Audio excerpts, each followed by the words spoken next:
രാജകുമാരി ഗ്രാമപഞ്ചായത്ത് അംഗം ഉൾപ്പെടെ രണ്ടുപേർ ആനയിറങ്കൽ ജലാശയത്തിൽ മുങ്ങി മരിച്ചു. രാജകുമാരി പഞ്ചായത്ത് അംഗം മഞ്ഞക്കുഴി തച്ചമറ്റത്തിൽ ജെയ്സൺ, സുഹൃത്ത് നടുക്കുടിയിൽ ബിജു എന്നിവരാണ് മരിച്ചത്. ഇരുവരുടെ മൃതദേഹം അടിമാലി താലൂക്ക് ആശുപത്രി മോർച്ചറിയിലേക്ക് മാറ്റി. തിങ്കളാഴ്ച വൈകുന്നേരം 4-നാണ് 4-അംഗ സംഘം ആനയിറങ്കൽ ജലാശയത്തിലെത്തിയത്. ഡാമിന് സമീപം കുളിക്കാനിറങ്ങിയ സംഘത്തെ ഡാം സുരക്ഷാ ജീവനക്കാർ പിന്തിരിപ്പിച്ച് മടക്കി അയച്ചു.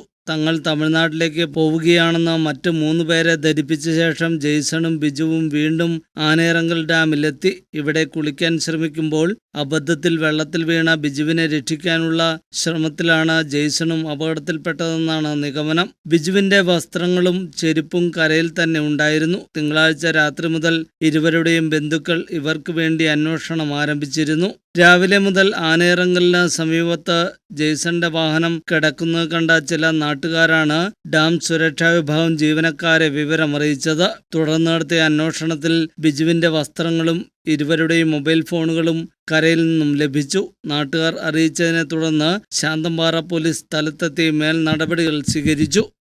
വളരെ ദാരുണമായൊരു സംഭവം നമുക്കിതിനെക്കുറിച്ച് പറയാൻ കഴിയുള്ളൂ. ഞങ്ങളുടെ ഒരു സഹപ്രവർത്തകൻ 6-ാം വാർഡ് മെമ്പറാണ്. കൂടെ തന്നെ അദ്ദേഹത്തിൻ്റെ തൊട്ടയൽവാസിയായിട്ടുള്ള ബിജു മോളേക്കുടിയിൽ എന്ന് പറയുന്ന ആളും അവർ കുളിക്കാൻ ഇറങ്ങിയതാണെന്നാണ് കരുതുന്നത്. എന്താണെങ്കിലും വളരെ ദൗർഭാഗ്യകരമായിട്ടുള്ളൊരു സംഭവമായിപ്പോയി.